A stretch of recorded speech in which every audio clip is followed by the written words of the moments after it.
हरिओम। जय श्री कृष्णा। ज्ञान कर्म संन्यास योग का एक सुंदर स्वरूप यह चतुर्थ अध्याय। आइए इसमें प्रवेश करें। भगवान ऐसा कहते हैं कि जो ज्ञान दिया जा रहा है वह पहले भी दिया गया था। सृष्टि के आदि में इस ज्ञान को दिया गया। यही ज्ञान फिर अन्य ऋषियों को प्राप्त हुआ, इसके बाद राज ऋषियों को प्राप्त हुआ और उसी ज्ञान को फिर से मैं तुम्हें दे रहा हूँ। इस प्रकार से यह ज्ञान फिर तुम्हारे पास धारा के साथ आ रहा है। यही ज्ञान परंपरा के चलते हुए अब तुम्हें दिया जा रहा है, क्योंकि तुम मेरे भक्त हो और मेरे सखा हो, मेरे मित्र हो। इसलिए शिष्य होना, भक्त होना और मित्र होना यह एक महत्वपूर्ण कारण है कि तुम्हारे माध्यम से इस ज्ञान को फिर से प्रकट कर रहा हूँ। देखा जाए तो इस संसार में जितना भी ज्ञान विज्ञान है उसे कोई भी कहे, लेकिन वह धारा पीछे से चली आ रही है। आदि स्तोत्र जो परब्रह्म परमेश्वर ही है, उसी आदि स्रोत से ही यह ज्ञान आगे से आगे मिलता जा रहा है। कहने वाला मुख कोई भी हो, आगे भी होंगे, लेकिन ज्ञान की धारा परंपरा से चलती आ रही है। महात्मा बुद्ध जब भिक्षु बनकर अपने पिता के सम्मुख उपस्थित हुए, राजद्वार पर खड़े हुए भिक्षु के वेश में अपने बेटे बुद्ध को देखते ही उसके पिता ने पूछा, यह वेश किस लिए, इस वेश को किस लिए धारण किया है? महात्मा बुद्ध ने उत्तर दिया, यह मेरी जाति की परंपरा है। अब राजा वे तो यह वेश धारण नहीं करते, तो सुशोधन यह जानना चाहता है, कौन सी जाति, कौन सी बिरादरी, किस जाति के हो भाई? कोई अलग से जाति है क्या? महात्मा बुद्ध ने कहा, मैं उन्हीं की जाति से हूँ जो पहले ज्ञानी लोग हुए हैं, जिन्होंने पहले इस संसार में ज्ञान की दीपशिखा प्रज्वलित की, जिन्होंने मशाल पहले भी जलाई और जलाते रहे हैं। उसी परंपरा की मशाल को लेकर मैं फिर आया हूँ। यह निश्चित था कि कोई राजद्वार के सामने खड़ा होकर भिक्षु का रूप धारण करे। कोई राजा आएगा और उसका राजकुमार बेटा साधु का वेश धारण करके खड़ा होगा। मैं वही तपस्वी फिर से आया हूँ। यह परंपरा चलती रहेगी। कोई न कोई राजा का बेटा फिर से जाएगा वन में तपस्या करने के लिए, साधु का वेश धारण करके आएगा, लेकिन वह राजा का पुत्र नहीं, उसकी बिरादरी है, ज्ञानियों की बिरादरी है, जगाने वालों की एक बिरादरी है। वह उसी परंपरा से लगातार आ रहे हैं। वह तुम्हारे शरीर की परंपरा वाली बिरादरी नहीं है। यह ज्ञान की धारा चलती रही है, आगे इसको संभालने वाले संभालते रहेंगे। महात्मा बुद्ध ने कहा कि मैं पहले भी था, पहले भी आया था, अब भी हूँ, आगे फिर मेरी तरह के लोग खड़े होंगे, इसी तरह से ऐसा ही रूप धारण करके आएंगे। वेश से मतलब नहीं होगा, उनका रूप अंदर से जागेगा, फिर से आएंगे, फिर जगाएंगे। यह ज्ञान नया नहीं है, पहले था, आगे भी होगा।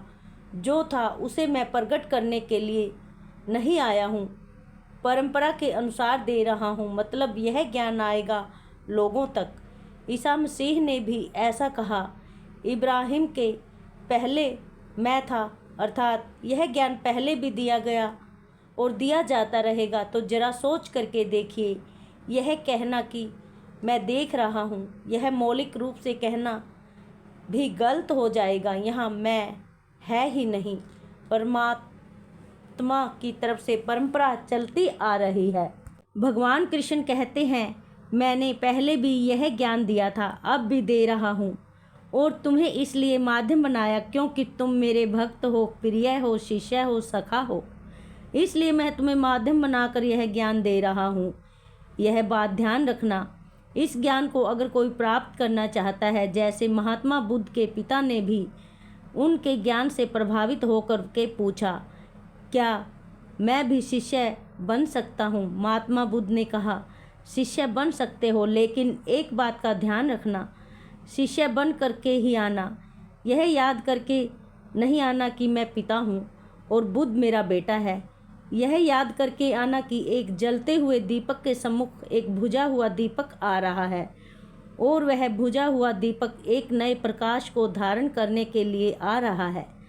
यदि ऐसा मन बन जाए तो आओ मेरे पास, मैं तुम्हें अपने अंदर का प्रकाश दूं, तुम्हें शिष्य बनाकर। और अगर अहंकार है कि मैं पिता, यह पुत्र, तो फिर तुम आ तो सकते हो लेकिन पा नहीं सकते। ज्ञान प्राप्त करने के लिए सिर झुकाना ही पड़ेगा, मैं को हटाना ही पड़ेगा। अब प्रश्न उठता है कि सखा बनने में भी तो एक रिश्ता है, लेकिन वहाँ पहला शब्द तुम मेरे भक्त हो। भक्त बनना बहुत जरूरी है। भक्त बनने का मतलब है कि उसकी सेवा में तत्पर हो। अगर अपने रब को, अपने मालिक को अपना बनाने की इच्छा है तो उसके रंग में रंगना पड़ेगा। जब तक आप भक्ति के रंग में पूरी तरह से रंगेंगे नहीं, तब तक वहाँ से जो कुछ बह रहा है वह प्राप्त नहीं होगा। अपने आप को एक बार अर्पित करना ही पड़ेगा। और ध्यान रखिए, यह शीश देने वाली बात है। जैसे कबीर ने कहा, जो शीश दिए गुरुवर मिले तो भी सस्ता जान। अगर शीश देने से गुरु मिल जाए तो भी इसे सस्ता समझना। सस्ता समझने से मतलब है कि आसान मामला हो गया। तो वहाँ शीश दिए का मतलब क्या होता है? पूर्ण समर्पण कर देना। फिर आगे कुछ बचा ही नहीं। अपनी गर्दन उठाकर चढ़ा दी और देखिए कि शीश दिए का मतलब कोई खोपड़ी मांगने के लिए गुरु तैयार नहीं है। यह जो दिमाग घूमता है मैं वाला, यह जो अहंकार वाली बुद्धि है, जो अपनी मैं है, उसका पूर्ण रूप से दान करना पड़ेगा। तो जैसा मैं आपसे कहता हूँ, भगवान कृष्ण ने कहा कि तू मेरा भगत है और सखा है, इसलिए मैंने तुझे यह ज्ञान दिया है। उसका सखा और भगत बनकर देखिए, वह तो आने के लिए तैयार खड़ा है। आप निमंत्रण दे रहे हो, लेकिन निमंत्रण देने से पहले स्वागत की तैयारियां तो कर लो। और स्वागत किस रूप में? मैं ना रहूं, तू ना रहे वाला भाव। एक ऐसा रूप जो कोई नदी सागर में जाकर मिल गई, कोई बूंद गिरी सागर में, कोई कहे बूंद से कि समुंदर में गिरना नहीं तो तेरी पहचान खत्म हो जाएगी। बूंद कहती है कि मैं अपनी पहचान और अपनी मैं को ख़त्म करना चाहती हूँ, और जैसे ही गिरती है फिर परिणाम देखिए कि बूंद बूंद नहीं रही। मैं तो ख़त्म हो गई, लेकिन बूंद सागर हो गई। अपने आप को गिराया, अर्पित कर दिया, फिर परमात्मा का रूप ही सामने होगा। परमात्मा हमारे सम्मुख हर समय है, आगे पीछे दाएं बाएं। लेकिन अगर हम चाहते हैं कि हमारे अंदर उतर आए तो थोड़ा झुकना पड़ेगा, पूर्ण रूप से समर्पण करना पड़ेगा।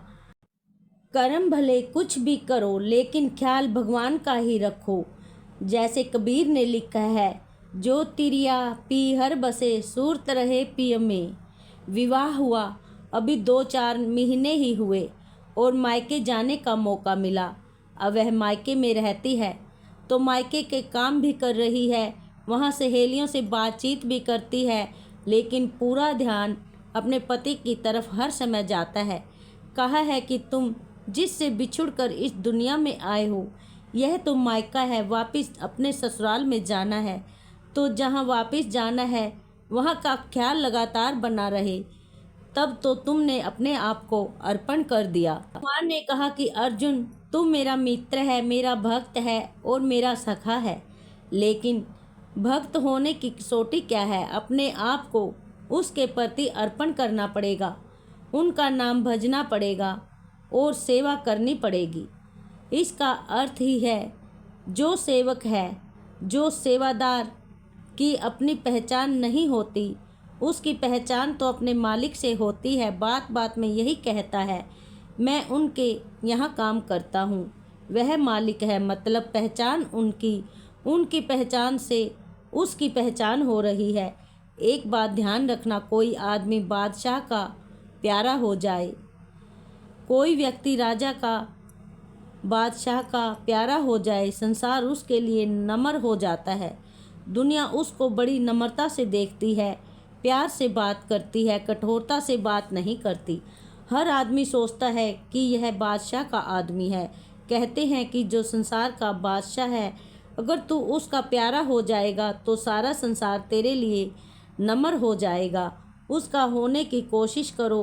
कहा जाता है कि कोई राजा के पास गया और जा कर के उसने कहा, मैं आपसे कुछ मांगना नहीं चाहता और आप मुझे कुछ देना भी नहीं, लेकिन मेरे ऊपर एक कृपा करना। यह दुनिया जो है ना, जो मेरा अपमान करती है, इनकी नज़रें ठीक कर दो। राजा ने कहा, तो कल मिलना बाजार के अंदर। राजा हाथी पर बैठा हुआ आ रहा था। राजा की सवारी निकल रही थी। राजा ने उसको इशारा किया, इधर आ। हाथी पर अपने साथ बैठाया। पूरे बाजार में घूमे। राजा ने कहा, उतर के जा, अब बात हो गई, इतने ही काफ़ी है। ना मैंने उसे कुछ दिया न तूने कुछ लिया, लेकिन आज के बाद देखना संसार को। अब वही व्यक्ति जैसे ही नीचे उतरा, लोग कहते हैं, कमाल है, राजा तुझे इतना मानता है और तू इतना सीधा बनकर रह रहा है। राजा ने तुझे देखा, एकदम बुला करके अपने पास बैठाया। अब पास बैठाने का परिणाम देखिए। हर आदमी प्यार देता है। लोग जब प्यार देने लगें तो यह व्यक्ति आंख में आंसू भर कर कहता है, राजा तेरे करीब 2 घड़ी बैठे, कितना मान हमारा भी बढ़ गया। अगर सबसे बड़े राजा के निकट जाकर बैठ गए तो फिर हमारी हालत क्या होगी। और उसके बाद वह व्यक्ति लोगों के बीच में नहीं बैठा, एकांत में गया, वन में जाकर बैठा और वहाँ जहाँ कोलाहल नहीं है, जहाँ उसकी आवाज़ हृदय में सुनाई देती है, वहाँ जाकर बैठ गया।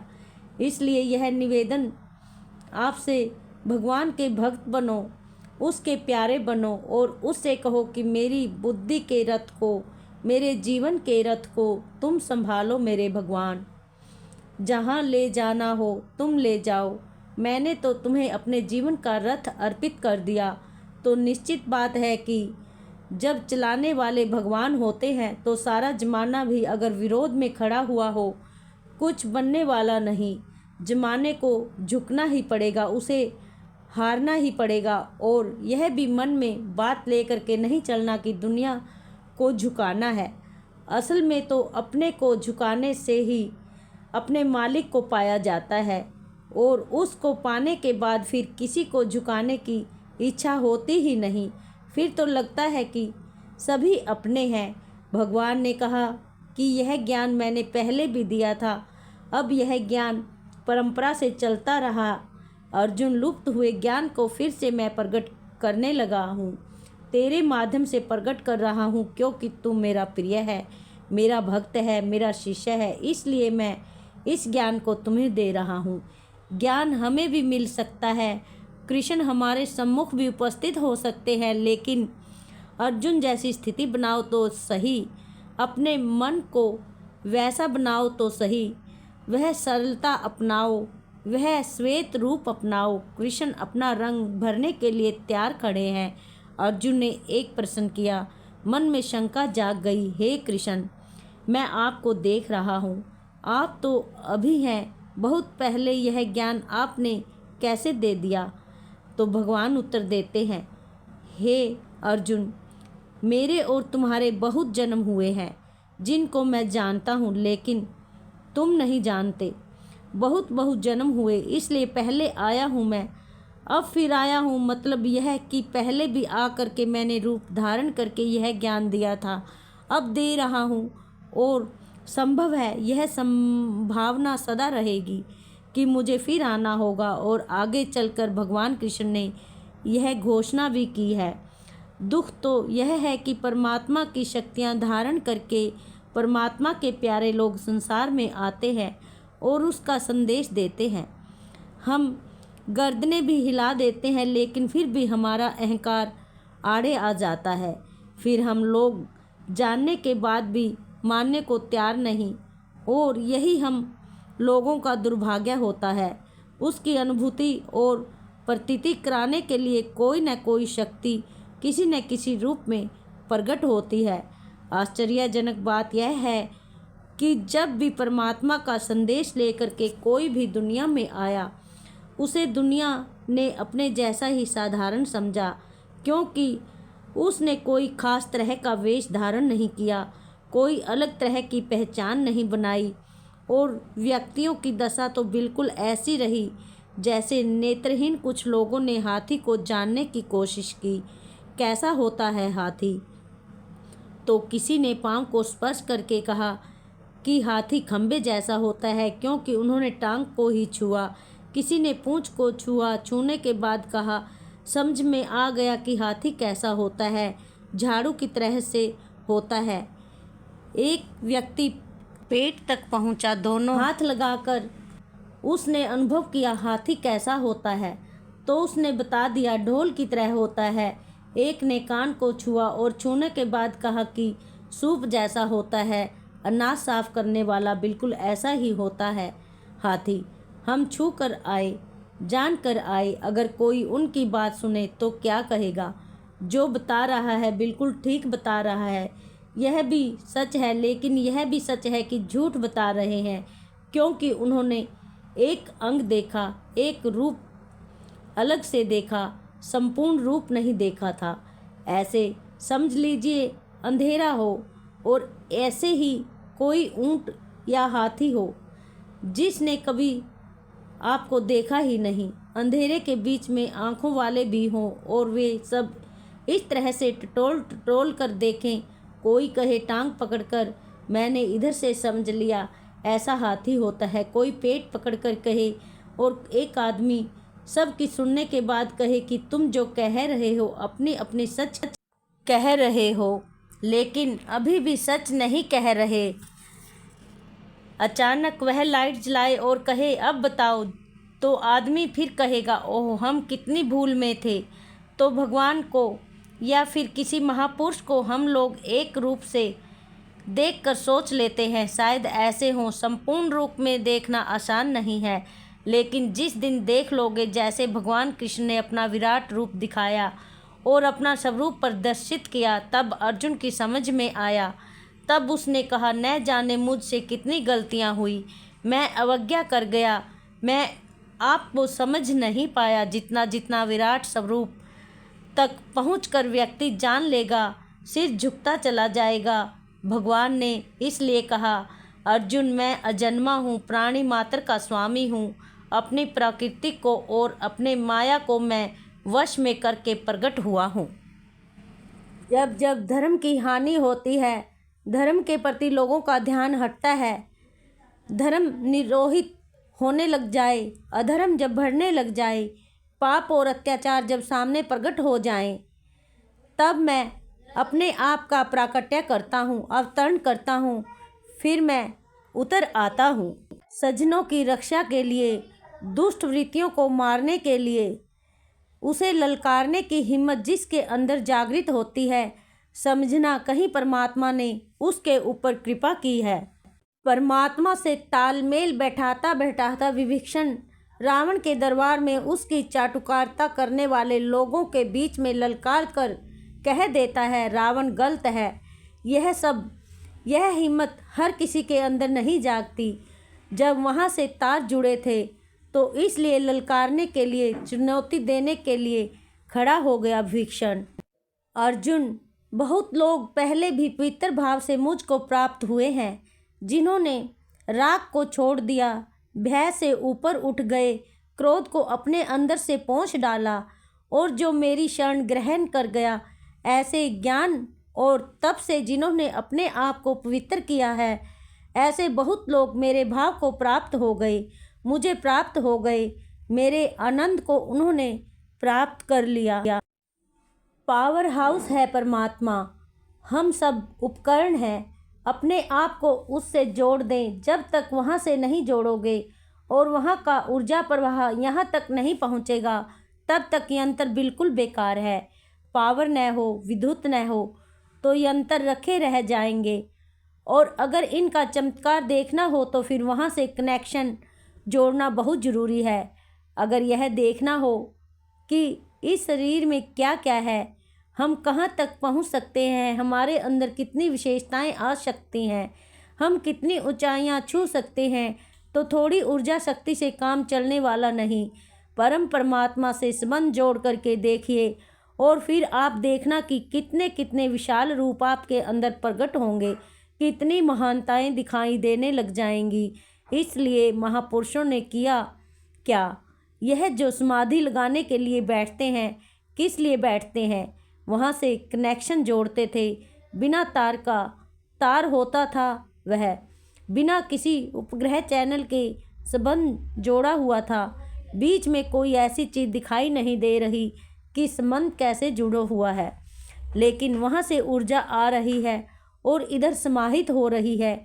ज्ञान तब से इन लोगों ने अपने आप को ऊंचा उठाया, तब बांटा। भगवान आगे फिर कहते हैं, अर्जुन, इस संसार में जो व्यक्ति जैसा भाव लेकर मेरे पास आता है, मैं फिर उसके सामने वैसे ही रूप में प्रकट होता हूँ। मतलब यह है कि परमात्मा को आप जिस भी भाव से भजोगे वैसे ही स्वरूप में प्रकट करेगा अपना आपा। आप सोचिए कि भगवान के जो चित्र बनाए गए हैं, दुनिया भर में प्रिंट हुए सारे चित्रों को एक जगह रख लेना, सारे कुछ न कुछ भिन्न दिखाई देंगे, लेकिन फिर भी सब चित्रों में कृष्ण ही दिखाई देगा। शक्लें थोड़ी थोड़ी अलग सी दिखाई देगी, क्योंकि बनाने में कुछ तो अंतर हो जाता है। पर एक चमत्कार वाली बात है, आप एक स्वरूप को सामने रख कर लगातार ध्यान करना, उसी को पूजना, उसी को अपना, वही कल्पना अपने सम्मुख रखना, और एक दिन वह बात घट जाएगी। चलते चलते जब गहराई तक तार जुड़ जाएंगे, तब प्रत्यक्ष होगा प्रभु का। तो जो कुछ आप कल्पना लेकर, जो चित्र लेकर आप बैठे थे, भगवान फिर अपने स्वरूप को उसी रूप में प्रकट करेंगे, वैसे ही सम्मुख आ जाएंगे। क्योंकि तुमने जिस भाव से भजा भगवान को, भगवान ने उसी भाव से सामने प्रकट कर दिया तुम्हारे। तुम अगर कोई और आकार नहीं सामने रखना चाहते, एक ज्योति स्वरूप में ही याद करना चाहते हो, प्रकाश पुंज के रूप में ही याद करना चाहते हो, एक नूर के रूप में याद करना चाहते हो, फिर वह नूर के रूप में ही सामने प्रकट होगा। और कोई आँखों से रहित है तो फिर क्या होगा? वह जो उसका स्पर्श या वह जो अनुभूतियाँ करता रहा, मेरा प्रभु एक मीठा स्पर्श है, वैसा ही रूप उसके अंदर प्रकट होगा। ध्यान करते करते आखिर में वैसा रूप ले लेगा भगवान। इसलिए यह सारा ही भाव का सौदा है। जिस रूप में तुम पूजते हो अपने अंदर, वही एक रूप बसाते बसाते आखिर तक उसी को महसूस करते चल पड़ो, आखिर में वैसा ही अनुभव होगा। सूरदास जी ने कृष्ण को भजा, उसके लिए गीत गाए, अपने कृष्ण को इस तरह से महसूस किया कि जैसे सम्मुख है, और गीत गाने शुरू किए। हे कृष्ण, मैं दुनिया में बहुत नाचता घूमा हूँ, काम क्रोध का चोला मैंने पहना, गले में विषयों की माला पहनी, और ऐसा रूप धारण करके दुनिया में नाचता घूमा हूँ कि थक गया हूँ। कुछ ऐसी कृपा हो जाए गोपाल, अब तेरे प्यार में नाचूं और तेरे प्यार में ही गाऊं, तुझे ही मनाऊं, तुझे ही रिझाऊं और तेरा ही हो जाऊं। ऐसी कोई कृपा कर दे मेरे ऊपर। वहाँ सूरदास का समर्पण दिखाई देता है, लेकिन सूरदास ऐसा ध्यान करते करते भी अपने श्याम को एक बालक के रूप में ही अनुभव करते रहे। उनके कृष्ण कभी बड़े नहीं हुए। बहुत लोग कृष्ण का वही रूप देखना चाहते हैं, और उसके पीछे तर्क भी हैं। तर्क यह है कि लोग कहते हैं कि अब भी कृष्ण बाल गोपाल बनकर घूम रहे हैं। कभी भी किसी बच्चे को देखना, उनके अंदर परमात्मा के दर्शन होते हैं, क्योंकि उसके अंदर पाप की छाया होती ही नहीं। वह कृष्ण का ही रूप है।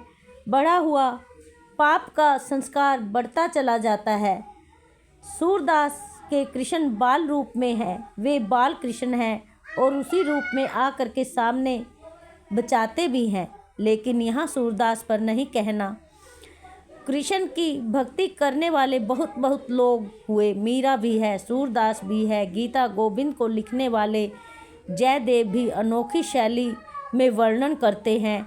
उसके पहले भी बहुत सारे कवि हैं। इधर अफ़गानिस्तान के रास्ते चलता चलता ब्रज के अंदर आकर बैठकर कृष्ण के गीत गा गा कर खुश होने वाला रसखान। और ऐसी महिलाएं भी, मुस्लिम महिलाएं कृष्ण के स्वरूप को धारण करके गीत लिखती रही। असल में तो कोई भी हो, यहाँ किसी हिंदू मुसलमान का सवाल ही नहीं। यह रंग ही ऐसा है कि जिसके अंदर भी उतर गया और वह सारे रंग भूल जाता है। कृष्ण रंग में रंग जाता है। जिस रूप को लेकर के आप पूजोगे अपने भगवान को, उसी रूप में वह अपने आप को प्रकट करेगा। लेकिन एक बात ध्यान रखना, कृष्ण का समर्पण स्वरूप जब तक नहीं देखोगे, ध्यान में नहीं लाओगे, तो फिर षोडश कला संपूर्ण कृष्ण को हम कैसे पूज पाएंगे? फिर गीता वाला कृष्ण कैसे सम्मुख आएगा? गीता वाला कृष्ण तो बाल कृष्ण नहीं है। देखिए, राम जी ने रामायण का जो स्वरूप दिया है, तो वहाँ पर कोई उपदेश राम जी ने नहीं दिया। इस तरह से गीता नहीं दी, यद्यपि है तो वह भी नारायण के ही अवतार। यहाँ कृष्ण लीलाओं का रूप भी संसार के सामने रखते हैं, लेकिन साथ में गीता का अमृत भी देते हैं, जिससे कि यह बढ़ता जाए। बीज दे दिए गए कि अब इन बीजों के द्वारा अपने अपने आंगन में तुम फूलों की खेती कर सकते हो। उसकी सुगंध में बसो, उसकी सुगंध में जियो, वह आनंद लो, वह महक, वह कोमलता, वह खिलखिलाहट, वह प्रसन्नता तुम्हारे अंदर जीवन में उतर सके। इसलिए भगवान कृष्ण ने गीता के माध्यम से फूलों के बीज दिए, गीता को गीत की तरह दिया, और गीत की तरह दिया तो यह भी एक चमत्कार है। भगवान कृष्ण समझाते हैं कि जो रूप लेकर मेरे सम्मुख आओगे, जैसी मेरी भावना बनाओगे, मैं वैसा ही तुम्हारे सामने हूँ, अपने आप को प्रकट करूँगा, वैसे ही तुम्हारे सम्मुख आ जाऊँगा। तुम अपना स्वरूप मेरे तक पहुँचाओ, मतलब मेरे हो जाओ। तुम्हारा मेरा होना जरूरी है, फिर मैं तुम्हारा होने में देर नहीं लगाऊंगा। मैं तो तुम्हारा ही हूँ, तुम्हारा ही रहूँगा। भगवान कहते हैं कि चारों वर्णों की सृष्टि, सृजन, रचना, गुण, कर्म, स्वभाव को देखते हुए कि उसके कर्ता होने के बाद भी, निर्माण करने के बाद भी जो मैंने संरचना की, निर्माण किया, उस समस्त विभाग का निर्माण करता होने के बाद भी मैं करता नहीं हूँ। अर्जुन से कह रहे हैं कि हे अर्जुन, गुण, कर्म, स्वभाव का ध्यान में रखते हुए प्रत्येक व्यक्ति अलग अलग स्वभाव, उसके गुण, उसके कर्मों को ध्यान में रखकर 4 तरह के वर्णों की संरचना मैंने की। लेकिन यह भी जानो कि यह सब निर्माण करने के बाद भी मैं अकर्ता हूँ, कर्म करने के बाद भी कर्म से ऊपर हूँ। भगवान समझा रहे हैं कि संसार में कर्मों को करने के बाद भी कर्म से ऊपर उठे रहो। कर्म का संग, कर्म की आसक्ति अपने अंतकरण पर नहीं आने दो। यह भी बताया कि अलग अलग स्वभाव को ध्यान में रखकर मैंने 4 वर्णों की संरचना की है। वेदों को यदि हम पढ़ें तो वहाँ उपदेश है। जो ब्रह्मा है, उसके मुख से जो उत्पन्न हुए हैं वह ब्राह्मण है। बाहु राजन्य, बल वाले भाग से अर्थात भुजाओं से क्षत्रिय की रचना हुई। उरु वाला भाग अर्थात पेट से जहाँ भोजन आता है और सबको बंट जाता है रस बनकर, वह बांटने वाला विभाग ध्यान में रखकर वैश्यों की, वणिक लोगों की संरचना हुई। और जिस पर सारा शरीर ठहरा हुआ है, वह जो स्तंभ है शरीर का, उस दृढ़ता को ध्यान में रखकर, उस सहनशीलता को ध्यान में रखकर भगवान ने अपने स्तंभ से, पांव से उस शक्ति को ध्यान में रखकर 4थे वर्ण की संरचना की, शूद्र वर्ण की। यहाँ ब्राह्मण, क्षत्रिय, वैश्य और शूद्र का मतलब भी ऐसे न समझकर ऐसे समझिए। समाज का एक वर्ग वह है जो ज्ञान की उपासना करता है। बुद्धि वाले लोग जो अज्ञान से लड़ रहे हैं, चाहे वह वैज्ञानिक हैं, शिक्षक हैं, समाज को शिक्षा दान देने वाले लोग हैं, जो बुद्धि के आधार पर जी रहे हैं, वह सब मस्तिष्क वाला कार्य करने वाले लोग एक वर्ग में आ जाएंगे, ब्राह्मण वर्ग में। दूसरा वर्ण वह है जो इन सब की रक्षा करता है। चोट लगेगी तो हाथ एकदम वहीं पहुंचेगा। शरीर के किसी भी अंग में पीड़ा होगी, कौन तड़फ रहा है, किसके अंदर दर्द है, उसकी जानकारी ज्ञानी कर रहा है। तालमेल है इस बलशाली से कि तुम समाज को सुरक्षित रखो, अन्याय से बचाओ। और जो समाज से कमा रहा है वैश्य वर्ग तीसरा वर्ग है, उससे कहा गया कि तू इकट्ठा कर लेकिन सब में बांट।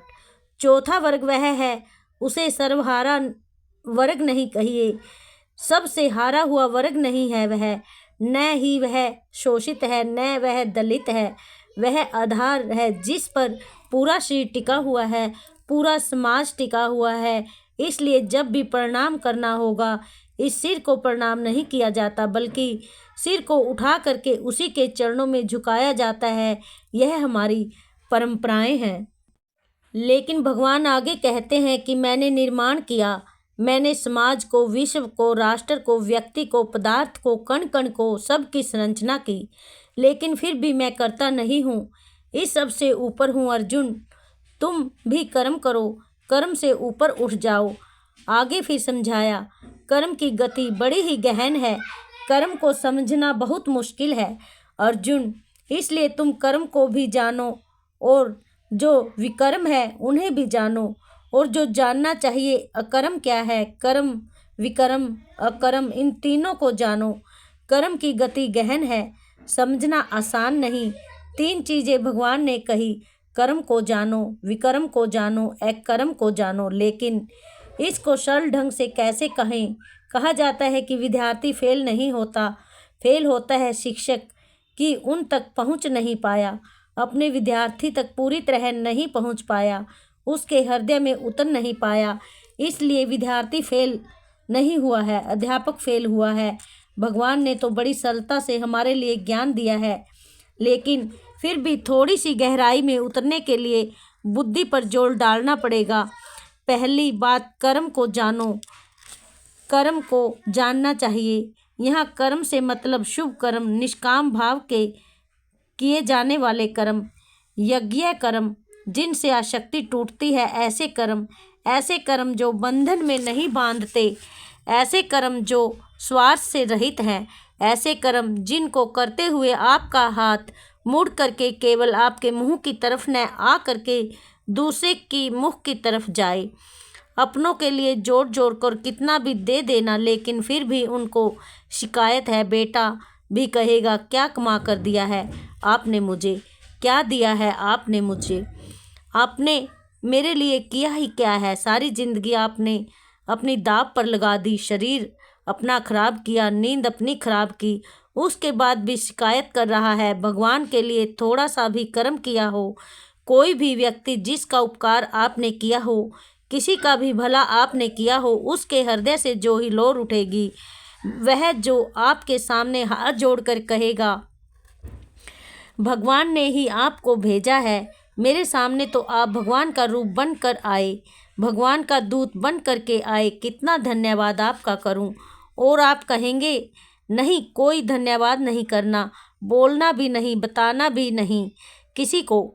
ऐसा कह करके जब आप आगे निकलते हैं, उस समय हृदय में जो आनंद उल्लास उमड़ता है, मन करता है भगवान से कहने का, मुझे इतना क्यों नहीं दिया जिससे मैं दूसरों का अभाव दूर कर दूं। आप देखें कैसी प्रसन्नताएं जागती है। एक तरफ आप सब कुछ दे करके भी आपसे शिकायत है, क्योंकि आप उस समय मोह में जी रहे थे। अपना जिन्हें कह रहे थे वह अपने हैं नहीं। उन्हें कहो कि तुम सब अपना अपना भाग्य लेकर के दुनिया में आए हो। माँ बाप के कंधे पर बैठकर संसार देखने की कोशिश नहीं करो, अपने पांव पर खड़े होकर देखने की कोशिश करो। खुद कमाओ, अपना रास्ता बनाओ। फिर भी अगर आप अपना कुछ धन देना चाहते हैं, लेकिन यह सोचकर कि कितना भाग उनका, कितना समाज का, कितना अपने आत्म कल्याण के लिए, यह थोड़ा सा विभाग कर लेना, अन्यथा शिकायतें बनी रह जाएंगी। कहीं भी किसी भी कर्म को करते हुए अगर स्वार्थ है तो लालच भी आएगा, लालच विस्तृत होता जाएगा और उसका कहीं अंत नहीं है। निष्काम भाव से किया जाने वाला कर्म आपके मन के ऊपर कोई रेखा नहीं खींचेगा, वह बांधेगा नहीं। हरि ओम। शेष आगे।